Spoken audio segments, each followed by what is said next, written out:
بسم اللہ الرحمن الرحیم۔ حضرت عیسیٰ علیہ السلام کی پیدائش سے کئی سو برس پہلے قوم سبا اپنے زمانے کی انتہائی ترقی یافتہ قوم تھی۔ اہل سبا نے دریاؤں پر بند باندھ کر نہروں کا جال بچھا دیا تھا۔ دنیا کی دوسری اقوام کے ساتھ تجارتی روابط استوار کیے تھے، لیکن مادی ترقی کے عروج کے ساتھ انہوں نے اللہ تعالیٰ سے سرکشی اور بغاوت کا راستہ اختیار کر لیا۔ انہوں نے مادی ترقی کو ہی زندگی کا مقصد سمجھ لیا، جس کی وجہ سے اللہ تعالیٰ کی ذات ان سے ناراض ہو گئی۔ یمن کے دارالحکومت صنعاء سے 3 میل کے فاصلے پر ایک شہر مارب تھا، جس میں قوم سبا آباد تھی۔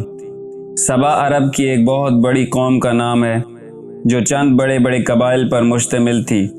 سبا عرب کے ایک شخص کا نام تھا، جس کی نسل سے عرب میں مختلف قبیلے پیدا ہوئے۔ بہت قدیم زمانے سے دنیا میں عرب کی اس قوم کا شہرہ تھا۔ ان کے عروج کا دور 1100 برس قبل مسیح سے شروع ہوتا ہے۔ حضرت داؤد اور حضرت سلمان علیہ السلام کے زمانے میں ایک دولت مند قوم کی حیثیت سے ان کی شہرت دنیا بھر میں پھیل چکی تھی۔ آغاز میں ایک سورج پرست قوم تھی، پھر جب ان کی ملکہ حضرت سلمان علیہ السلام کے ہاتھوں ایمان لے آئی تو ان کی اکثریت مسلمان ہو گئی تھی، لیکن بعد میں نامعلوم کس وقت ان کے اندر شرک اور بت پرستی آ گئی اور انہوں نے چاند دیوتا، جسے المقا کہا جاتا تھا، سیارہ زہرہ، سورج دیوتا اور ایسے ہی دوسرے بہت سے دیوتاؤں اور دیویوں کو پوجنا شروع کر دیا۔ المقا اس قوم کا سب سے بڑا دیوتا تھا۔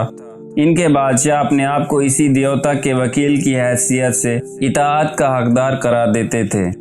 سارا ملک ان دیوتاؤں اور خصوصاً المقا کے مندروں سے بھر گیا تھا، اور ہر اہم واقعے پر ان کے شکریہ ادا کیے جاتے تھے۔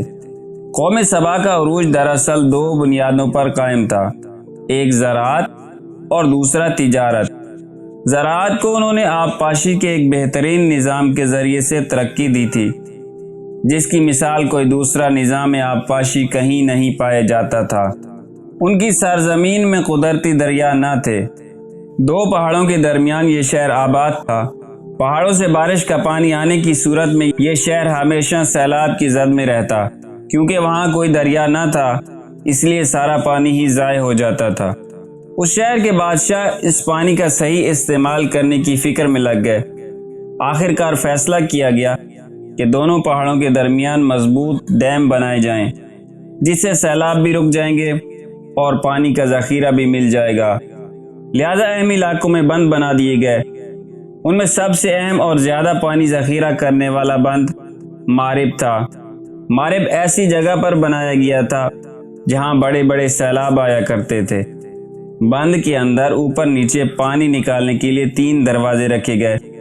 پہلے اوپر کا دروازہ کھول کر اس کا پانی لیا جاتا، جب اوپر کا پانی ختم ہو جاتا تو اس سے نیچے کا اور اس کے بعد سب سے نیچے کا دروازہ کھولا جاتا، یہاں تک کہ دوسرے سال بارشوں سے پھر پانی بھر جاتا۔ بند کے نیچے ایک بڑا تالاب تھا، جس سے 12 نہریں نکال کر شہر کے مختلف اطراف میں پہنچائی گئی تھی۔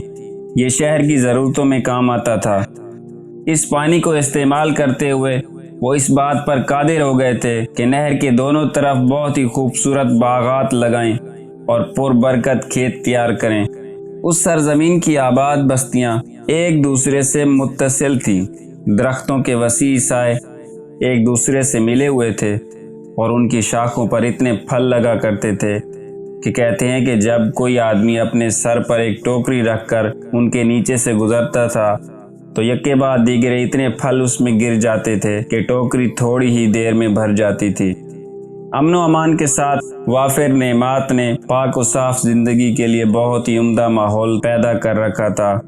اس آبادی کی آب و ہوا اور زمین اتنی صاف اور اس قدر لطیف و پاکیزہ تھی کہ اس میں مچھر، نہ مکھی، نہ کھٹمل، نہ سانپ اور نہ بچھو آتے تھے۔ موسم نہایت معتدل، نہ گرمی اور نہ ہی سردی ہوا کرتی تھی۔ انہیں نہ ہی چوروں ڈاکوؤں کا ڈر تھا اور نہ ہی کوئی اور پریشانی تھی۔ کسی قافلے کی ضرورت بھی نہ پڑتی تھی کہ کوئی ان کے ساتھ سفر کرے۔ ہر کوئی بغیر کسی سواری کے اکیلے ہی سفر کیا کرتا تھا۔ تجارت کے لیے انہیں خدا نے بہترین جغرافیائی مقام عطا کیا تھا۔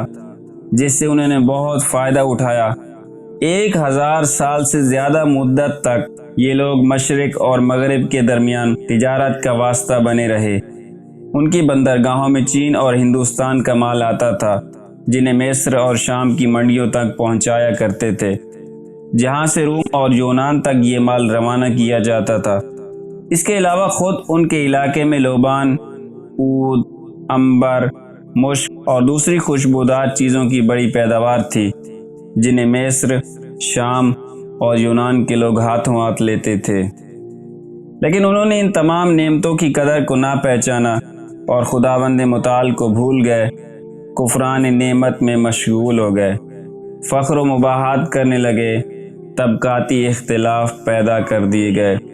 صحرائی چوہوں نے مغرور مست لوگوں کی آنکھوں سے دور مٹی کے اس باندھ کی دیوار کا رخ کیا اور اسے اندر سے کھوکھلا کر دیا۔ اچانک ایسی شدید بارشیں برسیں اور ایسا عظیم سیلاب آیا کہ جس سے باندھ کی دیواریں جو سیلاب کے دباؤ کو برداشت کرنے کے قابل نہ رہی تھیں، دھڑام سے گر گئیں، اور بہت زیادہ پانی کہ جو باندھ کے اندر جمع ہو رہا تھا اچانک باہر نکل پڑا اور تمام آبادیوں، باغات، کھیتوں، فصلوں اور چوپایوں کو تباہ کر کے رکھ دیا، اور خوبصورت سجے سجائے محلات اور مکانات کو ویران کر دیا، اور اس کے بعد آباد سرزمین کو خشک اور بے آب و گیا صحرا میں بدل دیا، اور ان تمام سرسبز و شاداب باغوں اور پھلدار درختوں میں سے صرف چند اراک کے کڑوے درخت، کچھ جھاؤ اور کچھ بیری کے درخت باقی رہ گئے۔ غزل خوانی کرنے والے پرندے وہاں سے کوچ کر گئے اور الوؤں اور کووں نے ان کی جگہ لے لی۔ اس طرح اللہ تعالیٰ کے غضب نے اس قوم کو انتہائی عروج سے گرا کر اس گڑھے میں پھینک دیا جہاں سے پھر کوئی غضب کا شکار قوم باہر نہ نکل سکی۔ ایک وقت تھا کہ ان کی دولت کے افسانے سن سن کر یونان اور روم والوں کے منہ میں پانی بھر آتا تھا۔ یہ لوگ سونی اور چاندی کے برتن استعمال کرتے اور ان کے مکانوں کی چھتوں، دیواروں اور دروازوں تک میں ہاتھی دانت، سونے، چاندی اور جواہرات جڑے ہوئے تھے۔ روم اور فارس کی دولت ان کی طرف بہتی چلی گئی۔ یہ اس وقت دنیا کی سب سے زیادہ مالدار قوم تھی۔ ان کا سرسبز و شاداب ملک باغات، کھیتوں اور مویشیوں سے بھرا ہوا تھا۔ یہ لوگ عیش پرستی میں اس قدر مست ہو گئے کہ جلانے کی لکڑی کی بجائے دار چینی، سندل اور دوسری خوشبودار لکڑیاں جلایا کرتے تھے۔ انہوں نے تاریخ میں پہلی مرتبہ صنعاء کے بلند پہاڑی مقام پر فلک شگاف عمارت تعمیر کی، جو قصر غمدان کے نام سے صدیوں تک باقی رہی، جب تک اللہ تعالیٰ کا فضل ان کے شامل حال رہا۔ آخرکار جب انہوں نے کفران نعمت کی حد کر دی تو پروردگار عالم کی نظر عنایت ہمیشہ ہمیشہ کے لیے ان سے بھر گئی اور ان کا نام و نشان تک باقی نہ رہا۔